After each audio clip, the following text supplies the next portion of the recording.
विशेष कार्यक्रम में आज आप सुनेंगे आउटर रिंग रोड की तर्ज पर रेलवे की लखनऊ ऑर्बिटल रेलवे कॉरिडोर बनाने की योजना पर उत्तर रेलवे लखनऊ मंडल के डीआरएम एसएम शर्मा से खास बातचीत।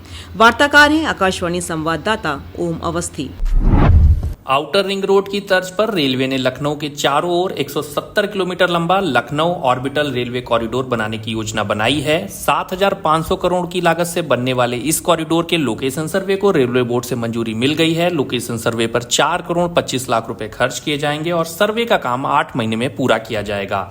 इस रेलवे कॉरिडोर से ट्रेनों की कितनी रफ्तार बढ़ेगी, यात्रियों का कितना समय बचेगा और यह कॉरिडोर औद्योगिक विकास को किस तरह से रफ्तार देगा, इस पर बात करने के लिए उत्तर रेलवे लखनऊ मंडल के डीआरएम एसएम शर्मा जी हमारे साथ हैं। सर, आकाशवाणी समाचार में आपका स्वागत है। धन्यवाद। ऑर्बिटल रेलवे कॉरिडोर से लखनऊ समेत आसपास के कितने जनपदों को लाभ होगा और इसे कब तक पूरा करने का लक्ष्य रखा गया है?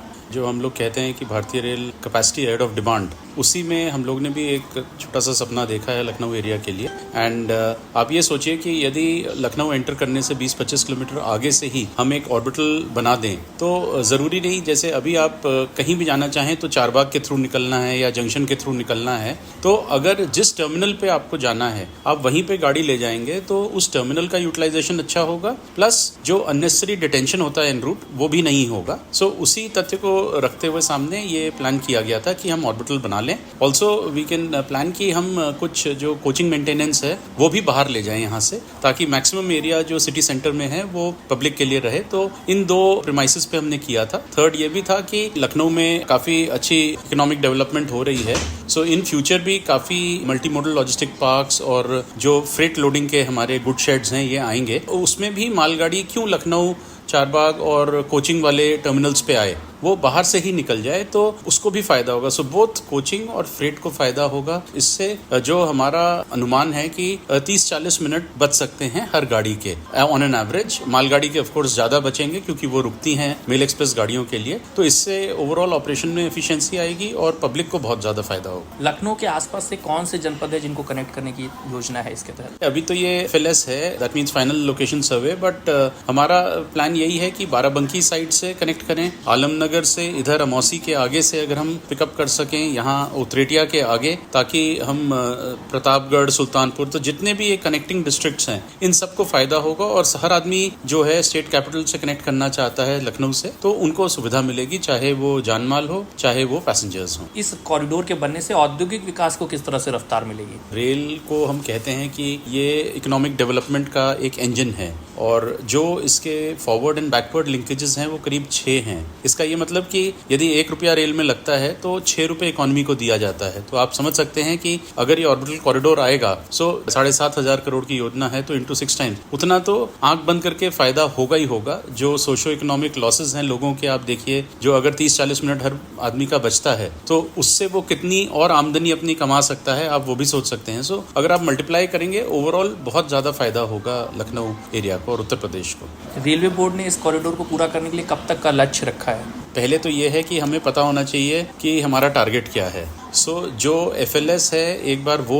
होगा, फाइनल लोकेशन सर्वे, उससे पता लगेगा कि जो हमने ये सपना देखा है ये पूरा कितना फीजिबल है, कहाँ कहाँ कनेक्टिविटी है। बिकॉज आप जानते हैं कि लखनऊ बहुत जल्दी से स्प्रेड आउट कर रहा है, सो कैसे कैसे कनेक्ट कर पाएगा, उस तरीके से हम अगर करेंगे तो जैसे ही FLS आएगा, और उसकी मुझे संभावना है करीब 8-9 महीनों में आना चाहिए, उसके बाद ही हम अनुमान लगा सकते हैं कि कितनी बड़ी ये परियोजना फिर सैंक्शन होगी और किस प्रकार से ये इम्प्लीमेंट की जाएगी। मोहनलालगंज और आगरा एक्सप्रेसवे पर लॉजिस्टिक पार्क बनाना प्रस्तावित है। ये कॉरिडोर उससे कैसे जुड़ेगा और पूरे उत्तर प्रदेश की औद्योगिक गतिविधियों को कैसे रफ्तार देगा? देखिए, मोहनलालगंज में भी फ्रेट के लिए आपका मल्टीमोडल लॉजिस्टिक पार्क्स हैं, बाकी एक तरफ हमारे पैरेलल में DFC भी चल रहा है। तो जल्दी से जल्दी हम जितने भी गुड्स के और इकोनॉमिक सेंटर्स हैं उनको कनेक्ट कर सकें तो फायदा है। तो मैंने वही कहा था 20-25 किलोमीटर आगे से, तो मोहनलालगंज बछरावा के पास से अगर टेक ऑफ करता है जो भी FLS में आता है, सो वहां से उनको कनेक्ट करेंगे। हर टर्मिनल में हम लोग वाई कनेक्शन देंगे। इसका मतलब बिना गाड़ी रिवर्स किए किसी भी टर्मिनल में किसी डायरेक्शन में जा सकती है, तो वो फ्लेक्सिबिलिटी रहेगी। तो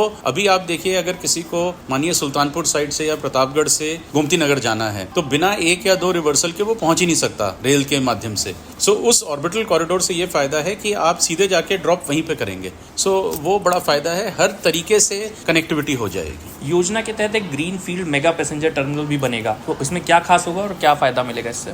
देखिए, मैंने शुरू में ही कहा था कि जो कोचिंग मेंटेनेंस है, हम लोग यहाँ पे वॉशिंग लाइंस बनाते हैं, सिक लाइन, मेंटेनेंस डिपो, सो काफ़ी सारी जो हमारी कमर्शियल स्पेस है वो यूज़ होती है और मेंटेनेंस के लिए, और ये चीज़ें ऐसी हैं जो अनिवार्य हैं, मतलब होना ही है, सेफ्टी से कंसर्निंग है। तो यही सोचा गया कि क्यों ना हम इनको भी बाहर ले जाएं और ऑर्बिटल कॉरिडोर में कहीं ना कहीं कनेक्ट करेंगे, ताकि गाड़ियां वहां मेंटेन हो और किसी भी कॉरिडोर में जाके वो जुड़ सकती हैं, रादर देन अभी जैसे हम करते हैं, हम ये देखते हैं कि क्लोजेस्ट टू द स्टेशन हो, कि कम से कम हम उनको बाहर ले जाएं, क्योंकि बाहर ले जाने वाले रास्ते में या तो हम एम्प्टी कोचिंग रेक चलाएंगे या हम सवारी गाड़ी जो भरी हुई है उसको चलाएं। सो वी ऑलवेज प्रेफर कि सवारी गाड़ी जो है भरी हुई वो चले, तो इससे हमें पूरी फ्लेक्सिबिलिटी मिल जाएगी। एंड आई एम होपफुल कि हम अगर 10 या 15 वॉशिंग लाइन का बना लेंगे तो हम काफ़ी सारा जो लखनऊ एरिया में मेंटेनेंस है हम पूरा उधर ही शिफ्ट कर पाएंगे। क्या इस कॉरिडोर के बनने के बाद से जो बाहर से ट्रेन आती हैं उनकी रफ्तार या उनकी ड्यूरेशन में भी कमी आएगी? रफ्तार ओवरऑल स्पीड से डिपेंड करती है, जो मैक्सिमम स्पीड है सेक्शन की। तो मैं आपको बताऊं, हमने अभी हमारा प्लान है करीब 300-350 किलोमीटर और हमारा 110 पे हो जाएगा, फिर हम 130-160 के लिए भी ट्राई करेंगे। लखनऊ कानपुर में 160 का काम चल रहा है, but average speed is what matters. So आप देखते हैं, जैसे ही गाड़ी अमौसी के बाद आती है तो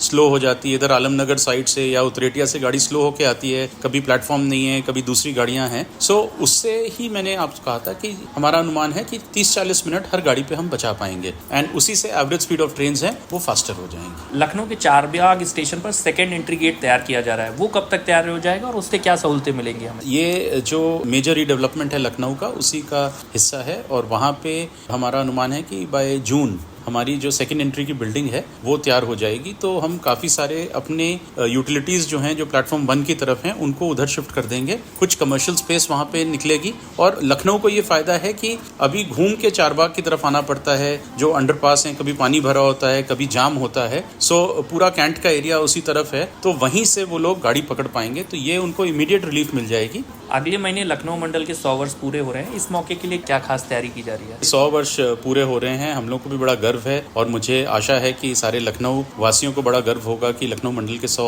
वर्ष हो रहे हैं। हम लोग पूरा क्राउड सोर्स भी करना चाहेंगे, जो लोग कुछ ना कुछ हमारे को हेल्प करना चाहते हैं प्रेजेंट करने में। अभी तक जो हमने सोचा है कि हम कुछ झांकियां लगाएं, यहाँ पे ओल्ड फोटोग्राफ्स डिस्प्ले करें, कुछ कल्चरल और कवि सम्मेलन कराएं यहाँ पे, प्लस सेल्फी पॉइंट्स लगाएं। अभी धीरे धीरे हम प्लान कर रहे हैं कि किस प्रकार से हम लोग करें, ताकि जो भी हमारे स्टेक होल्डर्स हैं उनको भी हम इन्वॉल्व करें, और जिनको खुशी है हमारे साथ हमारे इस सफर में, तो वो भी आएं और इस सफर का हिस्सा बने। आकाशवाणी समाचार से बात करने के लिए बहुत बहुत शुक्रिया सर। Thank you ji.